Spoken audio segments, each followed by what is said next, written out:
David Marlow, welcome to the show. Glad to be here. Excited, Yeah, excited I, to talk to you.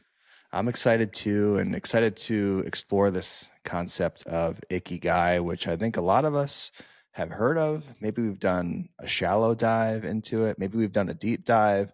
Maybe we don't really quite even understand the concept. So I think this is going to be a really valuable episode for myself as well as everyone listening. And the first question I have for you is, what first drew you to the concept of Ikigai? And then how did it change your own life? Yeah. So my journey started quite a while ago, as maybe exhibited by the color of my hair. And uh, I mean, listen, you still got here. I wish I would take there that. you And go. I would take that in a heartbeat, my friend. Yeah.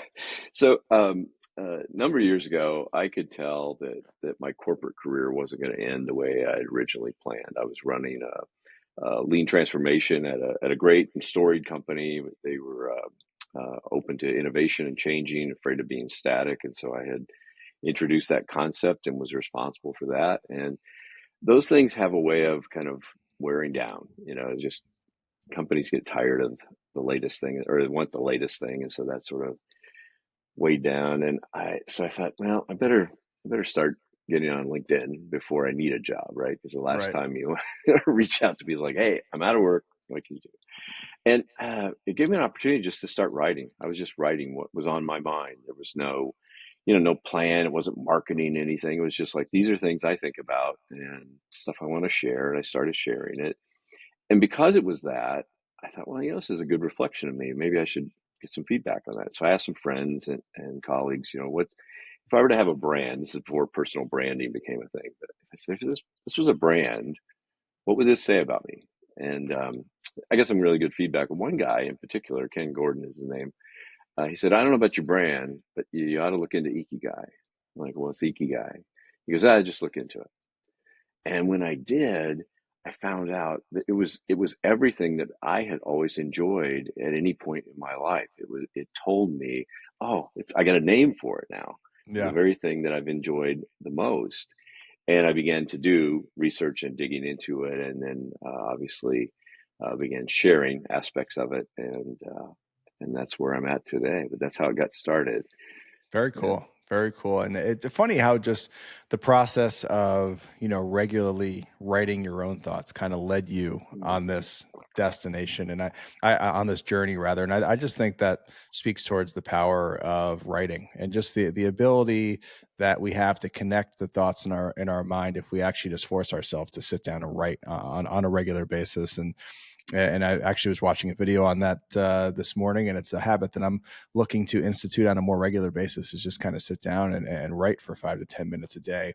So now that you've kind of discovered that Ikigai was kind of already what you were talking about, but there's a terminology for it, and there's a belief system around it. How did it then change your own life? Would you say once you kind of discovered the actual term Sure. Ikigai? Well, in addition to having something concrete like that, my corporate career didn't end the way I had planned. Okay. uh, my uh, my storied company that had never had a layoff in 150 years decided that it was a good time to have layoffs and do things They like were due. you're They right. were they were due for some layoffs, Yeah, yeah. Do things like other companies do, I guess. And so my entire department was eliminated, and they offered me another job, and it would have been fine, but it because I understood my ikigai, because I understood where I was at and what was really going to enrich me. I knew that the role that they were offering me would not have done that, and so I was able to say no to that. And I will tell you that 6 months later, when the pandemic hit, I thought it would have been a soul crushing job because it just didn't align. 6 months later, I was thinking maybe the soul crushing job wouldn't be so bad because all my consulting and speaking engagements just dried up, right? Right. But but it really laid a foundation because I knew where I was and what was enriching to me. And I'll give you a quick example too of when it didn't. And that is, I got on the elevator shortly after we got the news with a colleague, someone I'd worked with who was an executive VP, And he had been at that company his entire career. Now, I've been at GE for 10 years and all kinds of different jobs, but he had been there his entire career from college to, and he's about the same age as me. And I said, "How you doing?" He's like, "I don't know. I don't even know who I am right now." I mean, yeah, What an honest answer. I love that. yeah, I yeah. have no idea how I'm doing right now. And for him, it was a real struggle because he identified, with his job. I mean, that was part of his image of himself. I mean, he was an executive at a very, again, storied company and a great guy and deserved all of that. It wasn't like he was, overly focused on it. At the same time, it's a big part of who he saw himself as. Whereas I didn't have that. I understood that I had an essence and a purpose, and I was able to identify myself as that as opposed to my job or my position. And so we both faced that same disruption, but I was equipped to handle it a lot better. Now, thankfully, it's been a number of years now, and he's fine now. But it was a tough time for him. Yeah, It's funny how you mentioned that soul crushing job didn't sound so bad there for a yeah, bit. That right. that that that's the thing about those soul crushing jobs. They do come with a paycheck every 2 weeks. So I think that's kind of why a lot of people wind up staying in that boat. And probably a big reason that they may not leave the soul crushing job is because they never actually discover their Ikigai. And I think if they did, maybe they'd have the courage to take that step towards the life that they really want. Funny story about Ikigai. The first time I heard about this concept was probably like 5 years ago, and my wife introduced it to me. I think she heard about it on a podcast and she briefly explained it to me. And I thought it was pretty fascinating. And I started journaling about it. And then she saw that journal entry. I guess I left the book open on the desk, and she just started just laughing at me because the way I spelt Ikigai was ICKYGUY. she's Right, she's right, like, Brett, no, that's not how you spell this terminology. So my original spelling was Icky Guy, and now I understand that it's certainly not spelled that way. But right. I wanted to tell you about that. So you well, I guess I want to actually, before we really go into it, let's kind of dig into what Ikigai really means. I know online a lot of the time you'll kind of hear it described by creators and influencers. I believe his name might be Matt Gray. Talks a lot about the Ikigai, and at least what I understand it as is kind of like a reason for being. I'm sure there's probably more to it than that, but how would you describe Ikigai if you were to define it? Right. Yeah, you what you described. I mean, if people search for it, they'll get a four circle Venn. Mm-hmm. That's what are you passionate about? What are you good at? What's the world need, and what are they willing to pay for? Yes, I've seen the And circles. I've seen the yeah, circles. I've tried. I've right. tried to go through the circle exercise. Sometimes I find it a little frustrating, but anyway, yeah. Go ahead. Yeah, I call it the Venn garden instead of the Zen garden. And you said you struggle, and that's really an important distinction. I would say the vast majority of my coaching clients have come to me after being so frustrated with the Venn garden The Venn because Garden. I love it. yeah, right, because it doesn't really lead us on the path. I mean, it's not a bad introduction in the sense of it makes you want to explore more. Hmm. But the way I teach our Ikigai is that it is your essence.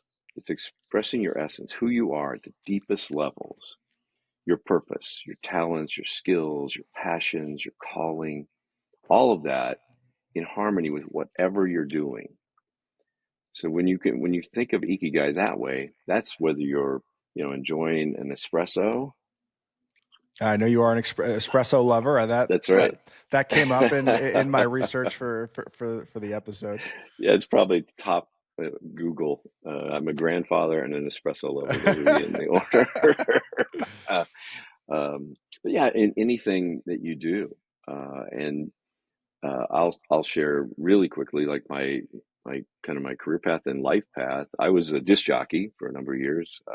16 years old, started in radio and TV, Cool. if you can believe that. Cool. Um, that business is so crazy that I left and joined the Marines for a saner life. If Nice. you can, that's how crazy broadcasting is. Um, was a Marine sergeant, an engineer in two different disciplines. Got into executive leadership and then transformation work, and now I'm a writer. And I coached my daughter's eighth grade girls basketball team to sixth place in a national tournament. All And right. Yeah, I'm a marathoner and I'm an espresso and all those things, all those varied things. I can live out and have lived out my Ikigai and seen those highlights of my life or when I was in that alignment with it. So if you can experience it in all those different things, I think most people can identify that they can experience it, in pretty much any part of their life. Did the sixth grade girls basketball team embrace the concept of Ikigai as they were Uh, winning all those games? They did actually. I mean, I didn't have it labeled as such, but in a lot of ways, it was that because it's funny you asked because they weren't an incredibly talented team in the sense that these are like basketball superstars or anything like that. There was like I think only one girl even played high school basketball, but my daughter did for a short time, but she became a cross country runner and ended up being really good at that. But they just played hard and played into themselves, and that was what my coaching was a lot about, teaching them principles like kaizen, which is a part of the ikigai, small incremental change, and dropping the fear and understanding yourself and seeing where you're at today and being okay with that while growing. And they really embraced that and became a team that they were super. I taught them to play like boys, frankly. Very aggressive, right? I mean, uh, girls basketball has probably changed since this is many years ago. Sure. Um, but back then, I mean, girls weren't as aggressive and they weren't encouraged to be.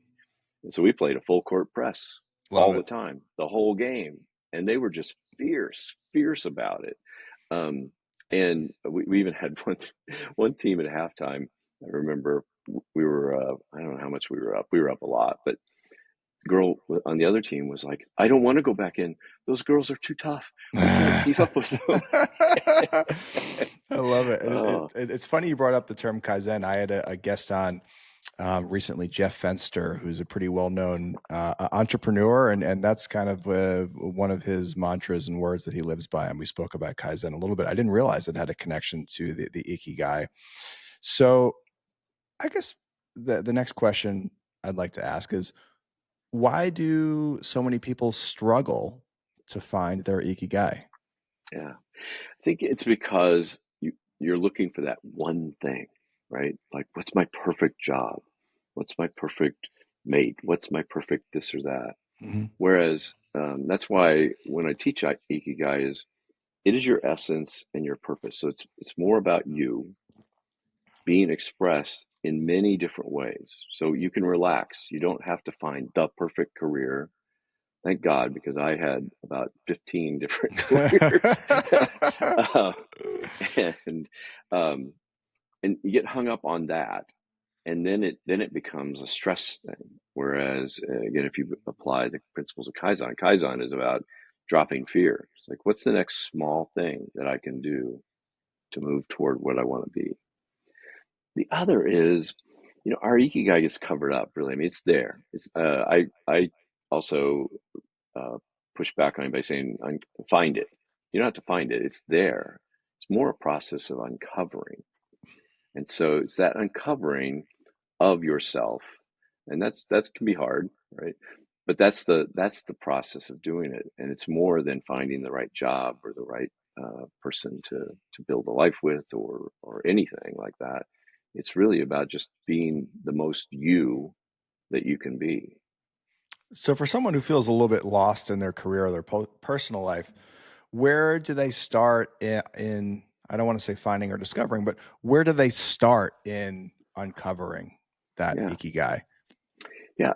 Uncovered is really finding those moments, right? Like I'll call it happiness islands. I'll ask someone, when was the last really good day you had? And don't tell me what's your perfect day. I want to know when the last really good day was. And then think about, and that might be yesterday. If it was 6 months ago, then we've got other things to maybe talk about, right? And I've had a few people do that. Yeah, I remember it. I remember it very well. It was July 24th, 2024, Right. Yeah. And think about, who were you with? What were you doing? What were those moments that were the best about it? And those are clues. Those are things that start kind of pointing you that direction. Another one I'll ask is, I had this dog. Uh, his name was Nimrod, if you can believe that. Great name. In the Bible, it means mighty hunter, but I think it has connotations about kind of a wacky individual too, and that was more applicable to my dog. But Nimrod liked to chase a tennis ball. He would chase a tennis ball all day. He would do it instead of eating, instead of anything. And as long as I was willing to throw it, he'd go chase it, you know. So I'll ask people to think about, what's your tennis ball? What would you like to do? What do you enjoy doing that maybe you would forget to eat? For me, I can find myself doing that with writing. So I mean, I'm writing, and all of a sudden I realize it's 2 hours past dinner time, and I haven't even noticed Right, that right, I'm hungry. Yeah. right. So So like, so exploring things like that. so kind of looking towards your past for clues to an Hmm. extent, right? Like, what were those conversations that really lit you up? What were those books that you couldn't put down? What were those experiences that leave an indelible impression in your memory? And I guess try and draw lines, connect the dots between all of those instances. Am I kind of getting it there Yeah, correctly? yeah, exactly. And then do the opposite reflection, like when was the most recent bad day, and Right. what was going on then, and who was involved. Like for me in my job, for example, those days would have been like long meeting days. Those are the kill me now meetings, right? Sure. Whereas if I was having a conversation kind of like this with someone I was mentoring or something, like, man, that time would fly by. I mean, those are kind of easy things to sort through. And the more you can become aware of that, the more you can incorporate more of that into your day. And I um, let's explore the 80-20 rule, if it's okay, real quick, For because I sure. think a lot of people understand the 80-20 rule at a high level. I want to apply it to Ikigai. So 80% of all the good things in our life come from just 20% of our activities. Okay, if you think of it that way. The other way to look at it too is 80% of the things we do don't really add any value to our life, right? Sure. And so it's finding those 20% and growing that, because every percent in that 20% is worth 16 times the part in the waste part of our life, the 80% that's not got any value. And Richard Koch is the guy that came up with the 80-20 principle, and there's a lot of math involved, but if you believe me, it's 16 times as valuable. So it's not like you got to spend your entire day in your Ikigai space to make a big dent in your joy. I mean, 1% is worth 16 times. Right. And so looking for those opportunities and incorporating more of them gives you that insight, plus better experience. But over time, you can just keep adding to that, and then reducing those waste activities, and that's going to lead you to, even if you just did that level of exercise, it's going to make a tremendous difference in the Yeah. value of your life. Yeah, and I think anyone that runs a business can kind of relate to that, right? Oh I yeah, think that yeah, they realize that 80% of their results come from 20% of their actions, and if you're a salesperson, that 80% is probably just going to be picking up the phone and right. calling your clients is going to be much more valuable than toiling around on Facebook or editing your website, which is where most people spend their time when they're in a sales related position. And I like the way that you kind of related it to the Ikigai as well, and just adding a few more of those instances, a few more of those topics and experiences to our weekly calendar can really kind of change the way that we experience life. Can you give me an example? And I know you work with clients, you help them find the Ikigai. Of course, I don't want you to mention anyone's names, but just like give me an example, a rough example of kind of how you help someone find their Ikigai, and then maybe how it changed their life moving forward. Sure, sure. So I'll use a name, but this is not the person's Perfect. name, and the identifiers are changed. All right, Hmm. so we can just put that Awesome. disclaimer out. Awesome. So I had a client, and I talk about him in my new book, Tom. And Tom was as an executive, had a really great job, was married, had been married a long time, had 3 kids. Everything was great. He had a life coach, a business coach, a fitness coach, a diet coach and some other coach. He had 5 coaches, right? He believed in coaching. Yes, yes, yeah. You didn't have to convince him that coaching was important, but Right. yeah, but he wasn't happy. He wasn't doing well with his life, and so he called me, and I said, "You think I can help you? You've got 5 coaches." And he didn't actually even this. It was wild. He didn't even believe in Ikigai. He's like, "Oh, I kind of doubt this is going to work," but okay. And so, He's like, but I've and got a little bit of time on my calendar. I can squeeze in a 6th coaching session per week. So let's do exactly, it. exactly. So, the thing that I encourage people to think about, there are what I call 3 invitations of Ikigai, and the first one is getting the noise down. The second one is uncovering your purpose, and then the third is living it out. So those times we try out and live it out. And so for him, it was about getting the noise down. He just had so much noise in his life, and some of that was the 80/20 stuff. And it was How do we? about, huh? Yeah, I was just curious. How did he get the noise down specifically? Well, one thing's just identifying that, right? So Yeah. so even as much as we think we understand the 80/20 concept, we'll justify meetings and justify Okay. you know, checking email all evening and things like that. Social But media scrolling all day long, things like that. right, right. Sure. And for him, it was some of the things were some of his lifestyle choices. So he would come home. He'd come home from work and immediately start snacking because he was hungry. And so I said, you've got this long drive. You come home. You're hitting the ground running with your family. I had him just take a walk. Just go take a walk for 10 minutes. No big thing. Kaizen, right? You don't. Yeah, go out and walk for an hour. No way. He wasn't Uh, going to do that. Is that part of Kaizen? Is to take an hour-long walk per day? No, no, No. it's Okay. to take the smallest increment of change that you can assure yourself you'll do. You'll do, and then improve from Yeah, there.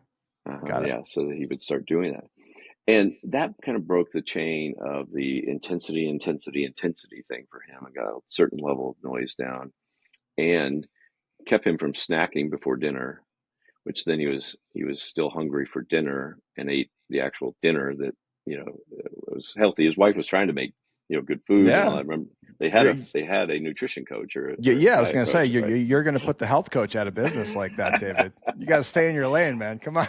Right. And right away he lost, I think it was 10 pounds in the first month or so, just doing that. We didn't add in exercise. He had a gym. I mean, he had like thousands of dollars worth of equipment that he Okay. didn't use at all. Perfect. And he was like, "Oh, I should get back to that." I was like, "Okay, first eliminate should from your vocabulary." Again, that's an anti-Kaizen move. Mhm. Should, have to, ought to, but there's a whole bunch of for always, never. But even just that little bit really started helping him get some time to ponder, to think, like on those walks. We analyzed his work schedule, and there was a lot of stuff that he did not enjoy. There's a lot of noise created from that, and so we began to work on eliminating some of those things. And little by little, you can get rid of the noise in your life, like checking emails in the evening. He was terrible about that, just Sure. terrible about that, and Sure. that Sure. added no value. It was stressing, and getting that off the plate then allowed him to talk to his wife some more. And so they were having some relationship troubles, nothing serious, just like a lot of people who've been married a long time, you can get distance, your kids are growing up, that kind of thing. And so, Hey, David, give me 1 second. Hold that thought. I'm gonna leave and come right back. My camera's frozen. all right.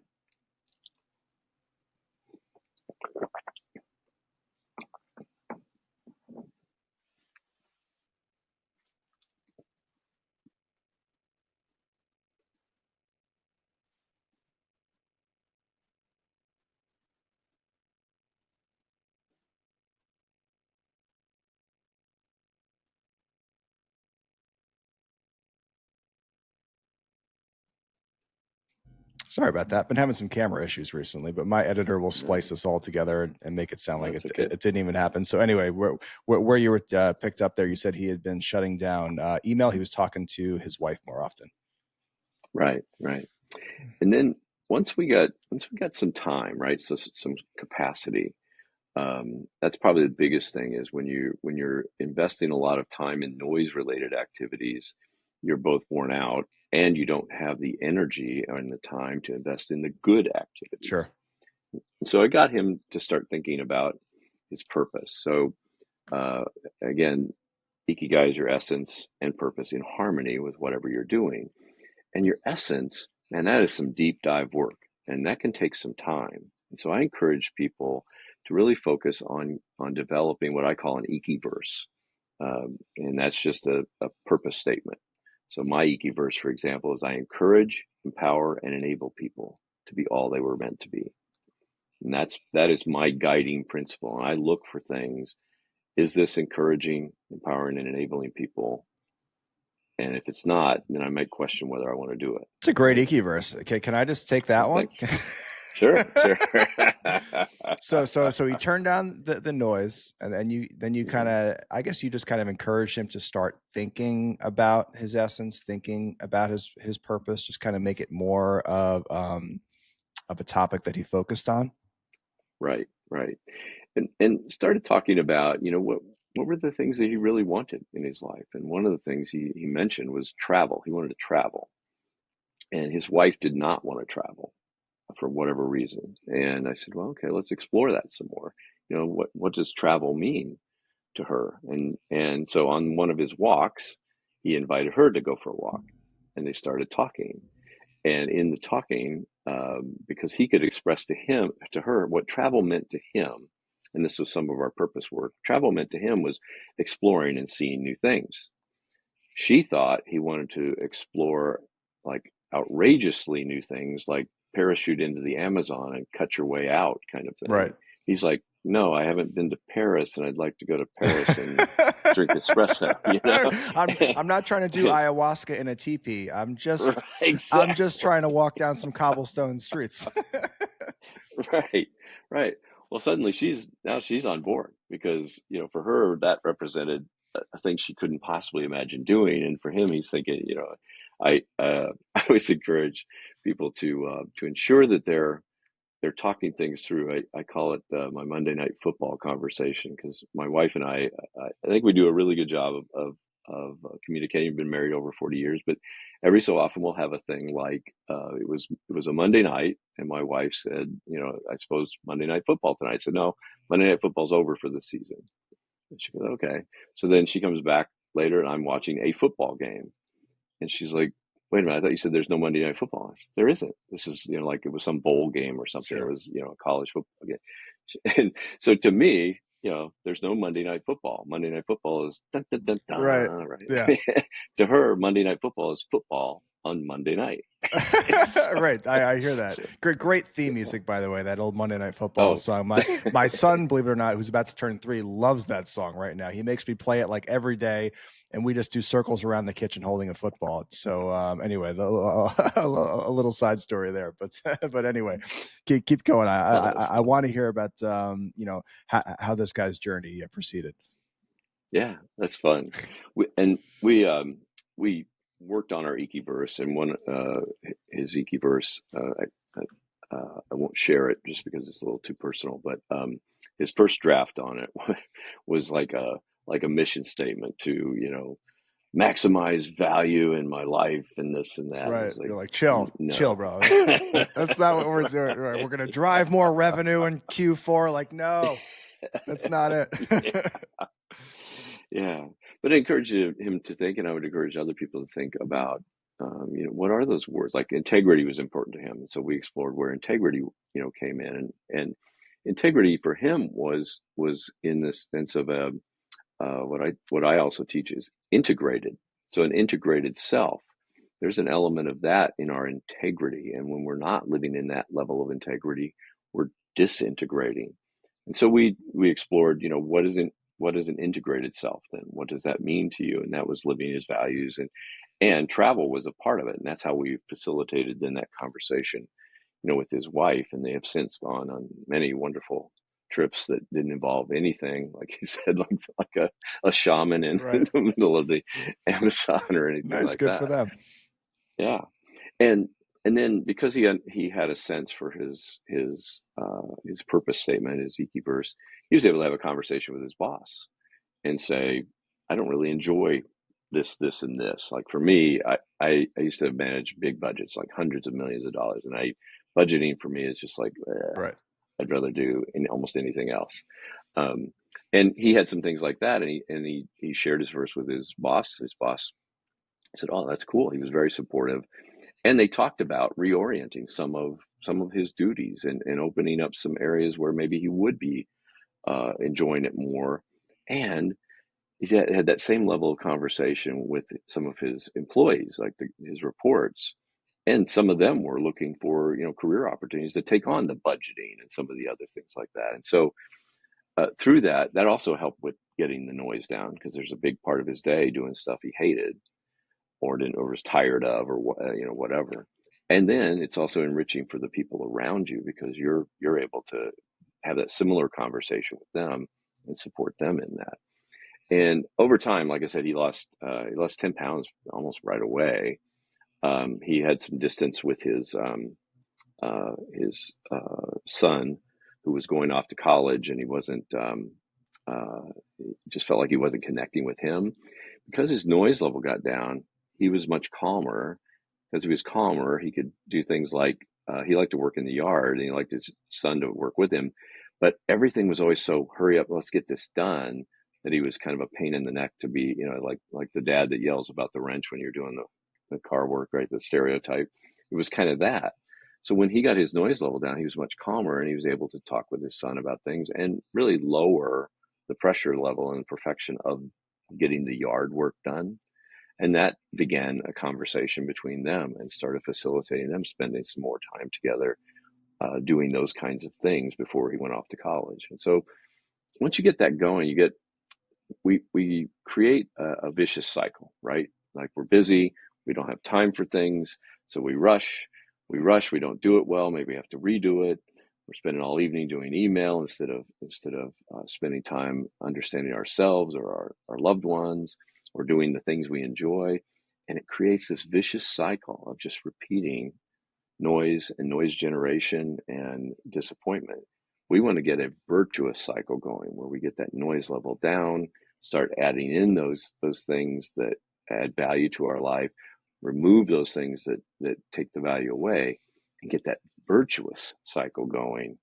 And get once you get that flywheel going, then lots of good things happen. Yeah, I love that. And just the process of, first turn the volume down a little bit, take 10 minutes to go for a walk outside, just you and nature, leave your phone on the kitchen counter, stop checking email after 8 p.m. Maybe you put limits on your social media scrolling, whatever it is. Like, we have so much input in our lives, whether it's email or social media or TV. Like, it's almost like we never have a spare moment to actually think. I think probably more so now than ever, people don't really think. They're always stimulated. Even if they're in line at the grocery store, they're on their cell phone, they're reading Reddit. Like, there's almost no time for just free thought. You're in your car, you're listening to a podcast. People so rarely actually go outside and just think.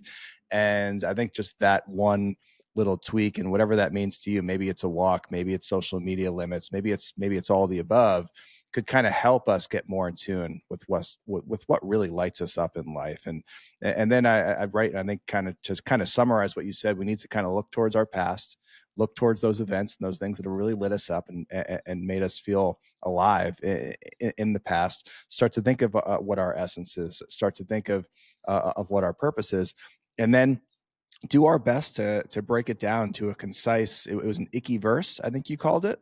Yeah, And is verse. the Icky verse, it seems like a pretty important piece to the puzzle. Should that just be like, is one sentence the ideal length for an Icky verse? Is very simple.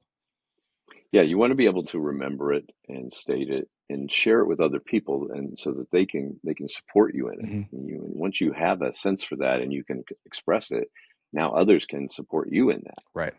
Right. Yeah. Yeah. And I guess, Yeah, so as simple as possible. and something that can be applied to multiple areas of life, right? Like something that you can live out with your family, with your friends, with your work, with your recreational time. Something that is concise but can apply to every area of life. Is that correct?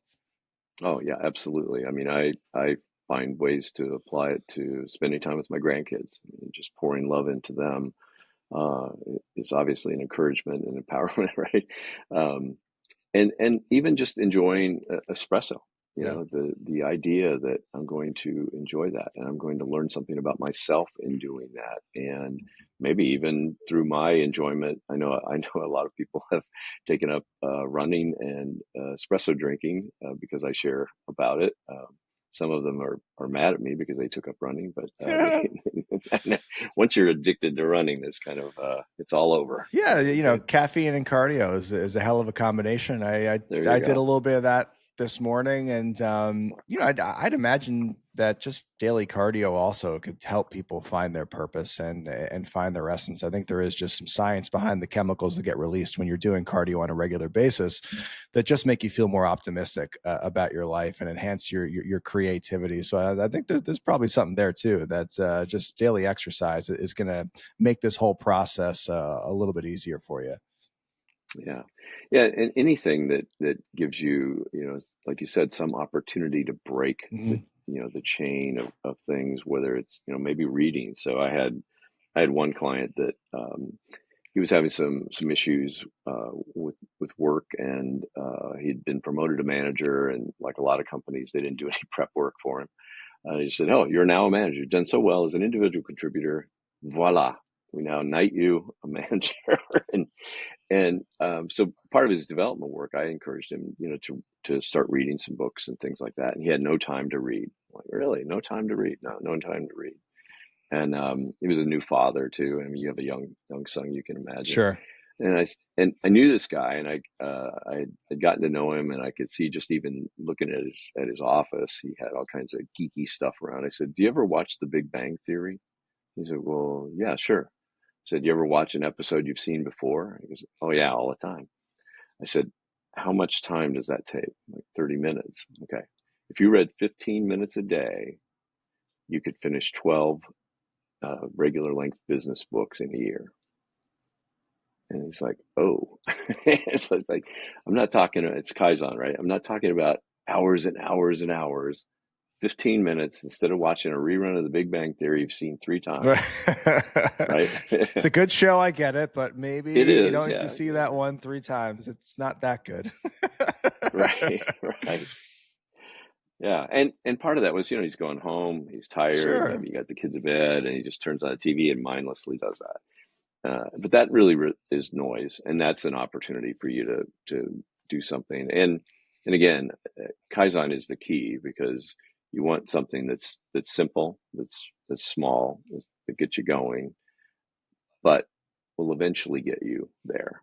Yeah, and Um, I think and so many people just they try and bench press, 250 pounds the mhm, first day out, and they try and read 5 chapters the first day that they're trying to read a book, or their first workout that they go to the gym for an hour and a half, and that's just not the way to build any type of sustainable momentum in any area of life. But curious about that. I want to just touch on the Icky burst a little bit more.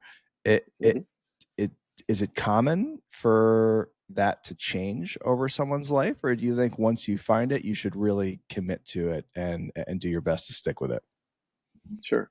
Um, so mine has been pretty consistent for quite a long while. I've had a few people who've changed theirs, but it's more of a refinement than a change. And what it needs to do is just express, really, what you're about. And so if those things have changed, it's okay, but it's pretty fixed. Like, some people, you'll hear, "Oh, my purpose changes all the time." What they mean is their expression of the purpose changes. So their job, their focus, whatever. But that your purpose, who you are, connected to your essence, is pretty fixed, in the sense of uh, once you understand it. I encourage people, though, to get that and work from it, refine it over time, but then realize that the changes is really more about the harmony part, how you're expressing it in harmony with whatever you're doing. So, I was, again, for years and years, I was a corporate executive, and did that, and now I'm a writer and podcaster and do things like that. neither of those things is my Ikigai, but my Ikiverse has applied throughout all of those. And so, yeah, changes in that way. I'm a grandfather now instead of, focused on being a dad because my kids are adults and they have their own kids. So that's what changes more than your actual purpose statement. Can you remind me what yours is again? Sure, I'm encourage, empower, and enable. So I three really works with our brains. Okay. And I encourage people to find three things. Again, we'll go to Tom. Tom had 7 or 8, and then had to refine it down. Right? Tom was like a go getter. Yeah. But at any rate, so encourage, empower, and enable people to be all they were meant to be, and that's my passion. That's what I'm driven by. That's what excites me, and I can point to things like I said at any, even in the Marine Corps, right? As fixed as we think that is in terms of the responsibilities, a lot of leadership in the Marine Corps is about developing other people and encouraging them and helping them achieve their best self and things. So that's mine. So Do you have a practice that you do or perhaps recommend for reminding yourself of your Ikigai? Do you recommend we read this out loud a few times in the morning, perhaps just silently? Like what type of, how can we integrate the Ikigai into our daily routine? yeah, that is a great question. So many people will put it right on. They'll grab the old proverbial post-it note, stick it right on the screen. Um, I have a number of clients that like to journal, and they will actually write it. And I did that for a long time. I would write it every day just to remind myself, just to get it into my brain, as well as when you're doing that, like you mentioned earlier about writing. When we're writing that and we're writing it out, we're also thinking about it, and we're going deeper ourselves in our understanding, which is, what does that mean exactly? Those are I encourage people to get a verb and a value, and I have a whole process for developing one that I do in my coaching, and it's in my book. But uh, a verb and a value, and then creating that into a memorable sentence that you can just repeat until it becomes a part of you. So now you're not even having to think about it as much as just living it out. Yeah, any of those memory devices. I think you mentioned Jeff Fenster and his notes. I was watching your episode with that, and that second brain kind of thing is that's a good use of notes for that too. To have that, have it ready, and have it visible for you every day. So you mentioned values there. Is part of this process becoming crystal clear on what your core 3 to 5 values are? We've all seen that value chart, right? The list all the values. Yeah, Is part of yeah. this process going through all those and picking out the 3 to 5 that are most important to you? Yeah, and I even encourage people to refine it to one. One. I mean, obviously your values, you need all of those. I don't mean that, but in terms of your verse. So, like for me, my value in developing my verse was integrity, what I had mentioned earlier, and that integrated self, and making sure that both I and the people that I encounter are living that integrated life. Because when we're outside of our ikigai, we are disintegrating. We're not the true selves. I mean, you've done it. We all been a part of Sure. something that maybe it's a work thing or something. It's just not us. And the longer you stay out of that, the longer or the greater the risk of disintegration.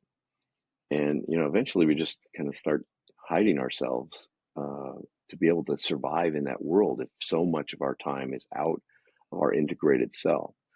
So for me, that's the deeper value that is overarching all of my part of my Ikiverse. From a leadership perspective, how can we apply Ikigai to build more passionate, motivated teams? Yeah. So when one, obviously understanding your own and being able to share that with your team. The other is helping them understand it and having that same dialogue like Tom and his boss.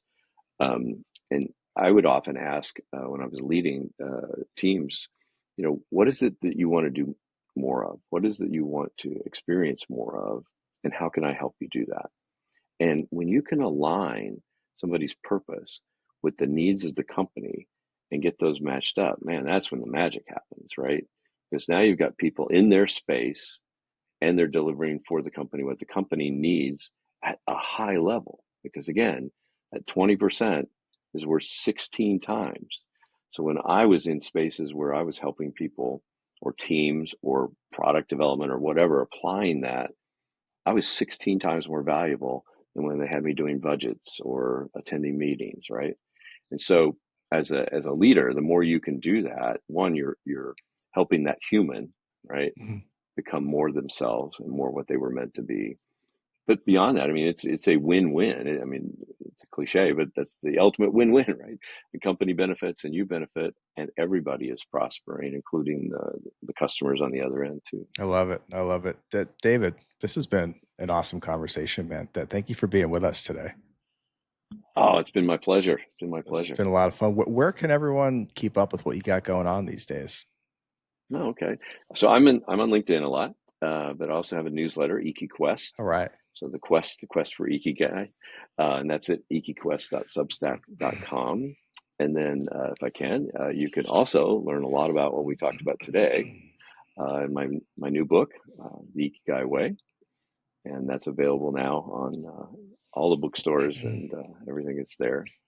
And that also has an actual step-by-step guide through developing your Ikiverse too. Amazing. And I think everyone out here is probably going to go run and pick up that book right now because I think we could Oh, because I think we could all use a little bit of refinement when it comes to finding our purpose in this life, and we appreciate your guidance today, David, and for everyone out there listening in Persistence Playbook Nation, we appreciate you being here today, and this is your weekly reminder that you will feel resistance to the important work in your life this week, and when you feel that resistance, don't ignore it, acknowledge it. Lean into your why, lean into your Ikigai, and take action anyway. We'll see you on the next one.